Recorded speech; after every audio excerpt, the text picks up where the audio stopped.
Su atención, por favor. Esta es la tercera llamada. La teatroteca está abierta. Bienvenidos. Hemos escuchado muchas historias en libros, películas, incluso videojuegos, en donde los protagonistas desafían y hasta juegan con la muerte. Incluso en México tenemos una celebración para recordar a quienes ya no están con nosotros. Pero ¿qué pasaría si la muerte tocara a tu puerta? Literalmente. Esto es lo que le sucede a una familia en un pueblo pequeño de Asturias, en España, en la obra de Alejandro Casona, La Dama del Alba. Soy Abby Aguirre y la teatroteca está abierta. Adelante.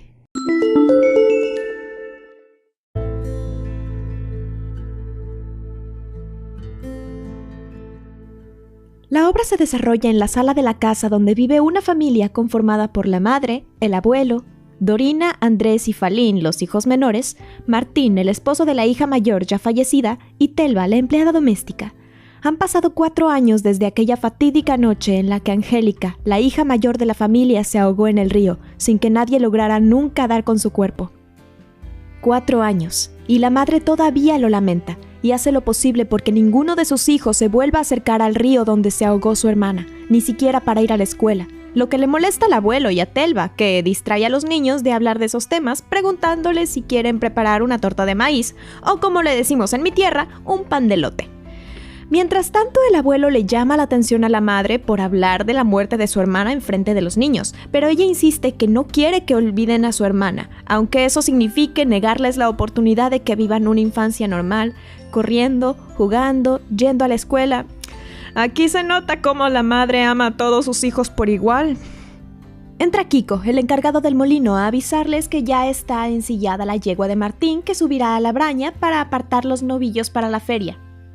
Para los que se quedaron tan confundidos como yo al escuchar estos términos, se refiere a que irá a escoger a los animales del ganado que va a vender. Pero la madre se enfada, ya que ¿cómo se le ocurre salir de viaje la noche del aniversario luctuoso de su esposa? Vuelve Telva a intercambiar unas cuantas palabras con Kiko y chismear un poco de paso, cuando la madre le pide que guarde silencio, ya que es una fecha triste para toda la familia, pero Telva se defiende diciendo que está bien recordar, pero que la vida no se detiene y es necesario seguir adelante, e incita a la madre a abrir el cuarto de Angélica, correr las cortinas, desempolvar las sábanas, pero la madre se niega, ya que cree que sanar es sinónimo de olvidar, e insinúa que ninguno sabe lo que se sufre cuando se pierde un hijo. Mal ahí. Es entonces cuando Telva pierde la paciencia y deja caer el peso gordo en uno de los diálogos más fuertes de toda la obra. Telva había tenido 7 hijos y a todos los perdió el mismo día, en un accidente en la mina donde trabajaban, cuando hubo una fuga de gas que provocó una gran explosión que también estuvo a punto de llevarse la vida del abuelo. Telva le dice a la madre que el dolor de perder a sus hijos no le quitó las ganas de vivir, sino que le impulsó a trabajar y seguir con su vida. La madre insiste en que su dolor no es igual al de Telva, ya que ella recibió los cuerpos de sus hijos y pudo enterrarlos, pero nadie jamás logró encontrar y sacar del río el cadáver de Angélica, y declara que no va a descansar en paz hasta el día en que llegue a tener en sus brazos el cuerpo de su hija. Es entonces cuando baja Martín, el marido de Angélica, que aunque la madre le insiste en quedarse en casa en este día tan importante, Martín le da la excusa de que lo espera el mayoral para separar el ganado. La madre le pregunta que, si tanto amaba a Angélica, ¿por qué nunca habla de ella? ¿Por qué no salió a buscarla cuando desapareció? Es cuando Martín pierde la paciencia y se va enfadado. Como ven, esta mujer hace perder la paciencia a todos. Escuchan al perro que ladra furibundo. Y cuando se pregunta el abuelo por qué será, entran los niños avisándoles que se acerca a la casa una mujer desconocida, que parece una peregrina, como los del Camino de Santiago. La conoceremos con este nombre por el resto de la obra. Telva les pregunta si debería dejarla pasar, ya que como persona razonable no le gustará en la casa a una persona desconocida, pero el abuelo y la madre insisten, ya que no es cristiano cerrarle la puerta a un peregrino. El abuelo la recibe y le invita a descansar junto al fuego. La peregrina les dice que no necesita nada, solo un descanso junto a la fogata, y que estaba segura de encontrar el calor en esa casa, ya que vio a los niños en la ventana, y las casas con niños siempre son cálidas. Cuando se baja la capucha, revela ser una mujer de gran belleza, que según los niños parece una reina de cuento, pero al abuelo se le hace terriblemente familiar. La peregrina le responde que es posible que la haya visto antes, ya que ha viajado mucho, y le pregunta si es la casa de Martín, quien vuelve enfadado ya que Kiko no ha ensillado la yegua, sino a un potro que es bastante nervioso y que la yegua se ha salido del corral. Al saber la madre que es el potro el que está ensillado, se niega a dejar que Martín salga de viaje, ya que debe pasar por un terreno peligroso, el Rabión. Pero él le reclama que no puede sobreprotegerlo como a sus hijos, y cuando le exige energéticamente la espuela, se percata que hay una visita en casa. ¡Incómodo! Martín se disculpa con la peregrina por el escándalo, y ella, en agradecimiento por recibirla en su casa, le ofrece a calzarle la espuela a Martín. Martín parte, y los niños salen a despedirlo. Mientras tanto, dentro de la casa, la madre se despide de la peregrina y se retira a su cuarto. La peregrina le pregunta al abuelo si el Rabión queda cerca de un castaño quemado, y este le comenta que, para ser forastera, conoce bastante bien el lugar. Ella le explica que ya ha estado ahí otras veces, pero siempre de paso, como en una ocasión en la que se celebraba una gran boda en la comarca, que pasó por el monte, y también otra ocasión cuando cayó una nevada como ninguna otra, pero también cuando sucedió una tragedia en la que los hombres corrían, las mujeres lloraban, las alarmas chillaban y el humo ahogaba. Los niños vuelven, y cuando Telva intenta mandarlos a dormir, los niños insisten en quedarse despiertos para estar más tiempo con la visitante, por la que sienten gran curiosidad. Telva insiste, pero el abuelo le dice que él se quedará con ellos.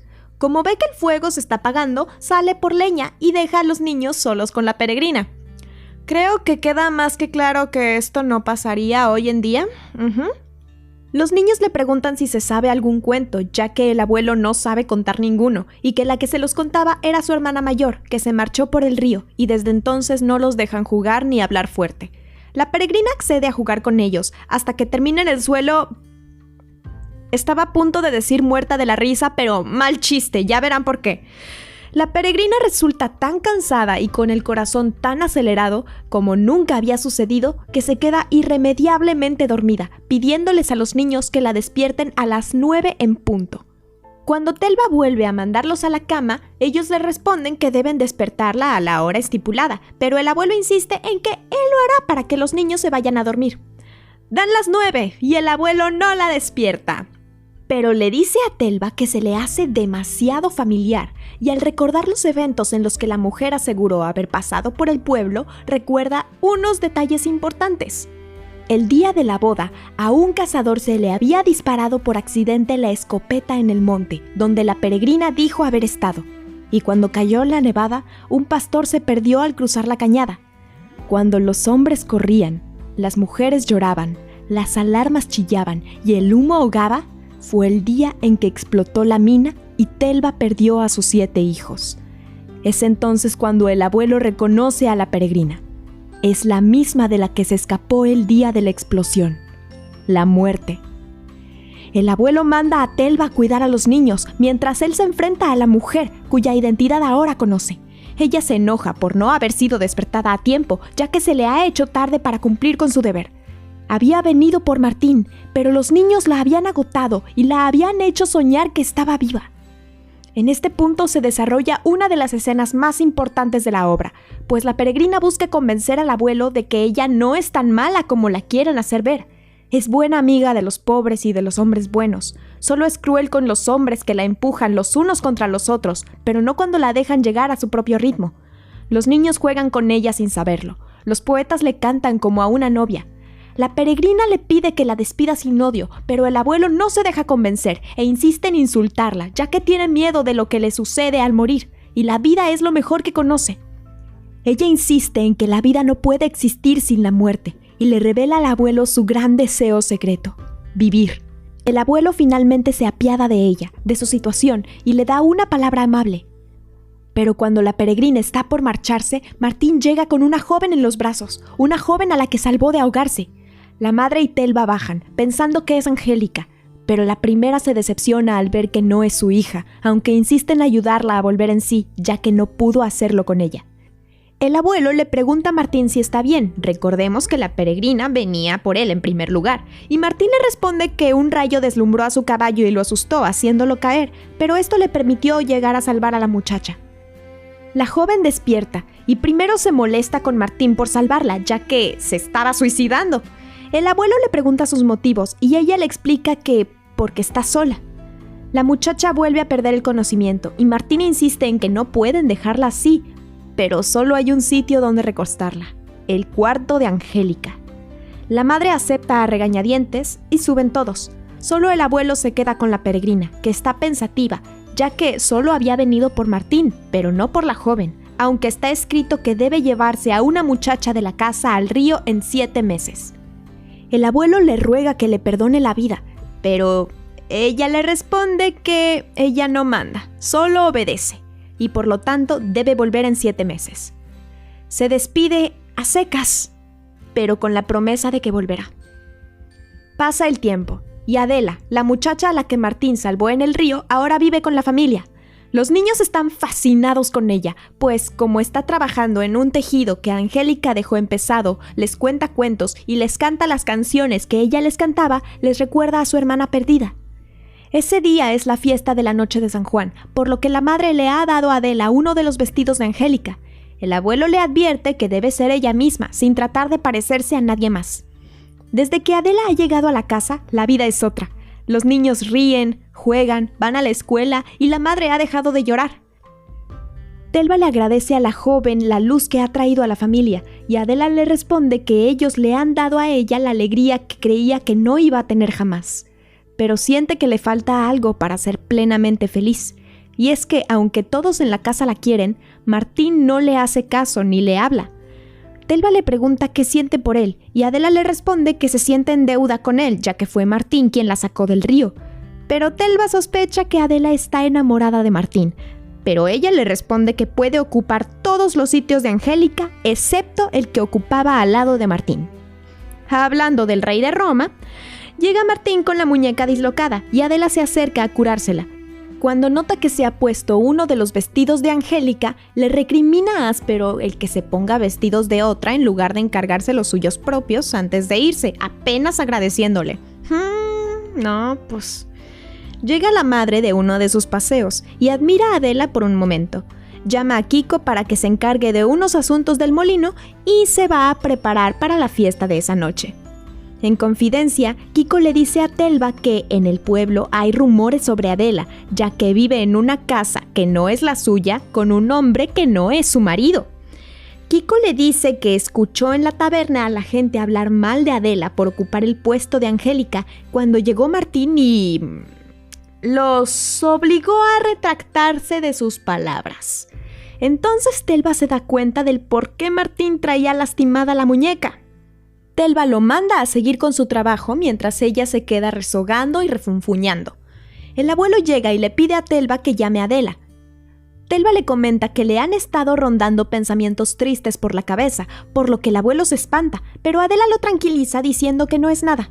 Pero sigue inquieto, ya que se percata que han pasado 7 meses. El abuelo insiste en saber si ella es feliz, ya que no olvida que la peregrina le había dicho que volvería a llevarse a una muchacha de su casa. El abuelo le pide que no se separe de él en toda la fiesta, ya que teme por ella. Se marcha a revisar el corral, dejando a Adela sola, o casi. En la puerta, la peregrina saluda a Adela, pero ella la reconoce apenas, ya que la última vez que la vio fue cuando estuvo a punto de ahogarse. Los niños saludan a su vieja amiga con alegría, pero el abuelo le ordena aterrado que se aleje de ellos. Los niños salen al oír la música, dejando al abuelo y a la peregrina solos. El abuelo le ruega que pase de largo esa noche, pero la peregrina le dice que no puede hacerlo, ya que no puede elegir, solo puede obedecer. Entonces el abuelo le ruega que, si tiene que llevarse a alguien, se lo lleve a él, pero no a Adela, ya que no puede dejar la casa en la tristeza como cuando se llevó a Angélica. Es entonces cuando Peregrina hace una pregunta importante. ¿Quién es Angélica? Le dice al abuelo que jamás se la llevó, es más, que jamás la ha visto. El abuelo le dice que desapareció en el río y que solo encontraron su pañuelo, que todo el pueblo la buscó, excepto Martín. La peregrina sospecha que el marido de Angélica sabe algo y cuando lo oye bajar, llama a Adela y se oculta para escuchar su conversación. Creyendo estar solos, Martín le dice a Adela que se va del pueblo y que quería despedirse de ella. Cuando Adela le pregunta por qué se va, le dice que es por los rumores que se han desatado en el pueblo acerca de ellos. Adela sabe que hay algo más e insiste en que se lo diga, hasta que finalmente explota. Le dice que está enamorado de ella y al saber que ella le corresponde, la besa. Pero como Adela sabe que su madre jamás aceptaría que los dos estén juntos por respeto al recuerdo de Angélica, ella se dispone a irse de la casa, hasta que Martín le cuenta el por qué no salió a buscarla cuando se perdió. Angélica está viva.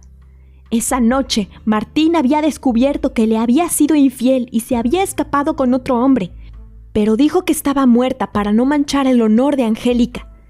Ahora se va porque no puede vivir amando a Adela honradamente mientras su esposa está viva. Adela sale llorando mientras los niños la observan confundidos. Pero para Peregrina todo está claro. Les cuenta a los niños una historia de una joven que se fue a dormir a un palacio en el fondo de un río, pero que una noche de San Juan volvió más hermosa que nunca. Cuando los niños le preguntan dónde escuchó esa historia, la Peregrina explica que no ha sucedido, sino que está a punto de suceder. Llega la hora de la fiesta, y las jóvenes solteras del pueblo y otros jóvenes llegan a buscar a Adela para llevarla al baile, pero se conforman con llevar a Telva. Llega Martín justo cuando baja Adela y le pregunta si él ha puesto un ramo de flores en su ventana. Martín le responde que sí, pero que se irá al día siguiente al amanecer. Sin embargo, quiere disfrutar su última noche bailando con ella en la fiesta. Martín se va, y llega la madre buscando su mantilla, ya que antes de ir a la fiesta, irá a la iglesia para agradecerle al santo el haber traído a Adela a la casa. Le da a Adela el pañuelo de Angélica, y le dice que sabe que Martín la quiere, y que si ella lo quiere también, no se interpondrá. Adela se queda sola, sin saber qué hacer, ya que no puede estar con Martín sabiendo lo que sabe de Angélica, pero no puede herir tampoco los sentimientos de la madre. Se levanta decidida a volver al río para ahogarse, pero Peregrina la detiene, diciendo que no puede huir por miedo a enamorarse y que ella desearía poder sentir el amor. Ella le promete que todo estará bien y que disfrute esa noche con Martín. Baja el abuelo con los niños y Falín le entrega a la Peregrina una corona de flores como las que las mujeres usan en la fiesta. Ella le agradece y le dice en confidencia al abuelo que no se llevará a Adela esa noche, sino que se llevará a alguien que ha llorado ya. Sale el abuelo, y la Peregrina se queda esperando a su víctima de esa noche, Angélica. Ella está confundida, pues no la conoce. Ha vuelto al pueblo a pedirle perdón a su familia, pero la Peregrina le dice que será mejor que no lo haga. Angélica le llora a Peregrina que esa casa es todo lo que le queda. Ha pasado esos 4 años lamentándose por su decisión, abandonada, incluso como prostituta, pero que ya no aguanta el dolor. Sin embargo, ya es tarde. Alguien más ha ocupado el lugar que ella abandonó. La Peregrina le ofrece otro camino, uno lleno de silencio, donde podrá salvar el recuerdo que su familia tiene de ella, el de una muchacha alegre, dulce, llena de vida, con el honor intacto. Angélica toma su mano y la sigue hasta el río, con la corona de flores que su hermano había tejido para Peregrina. La familia vuelve de la fiesta, cuando llega Kiko corriendo, anunciando que han encontrado en el remanso el cuerpo de Angélica. La madre toma entre sus brazos el cuerpo de su hija, llorando y riendo a la vez, mientras Peregrina se marcha de la casa en silencio. Así termina La Dama del Alba. Ahora hablemos un poco de su autor, Alejandro Casona.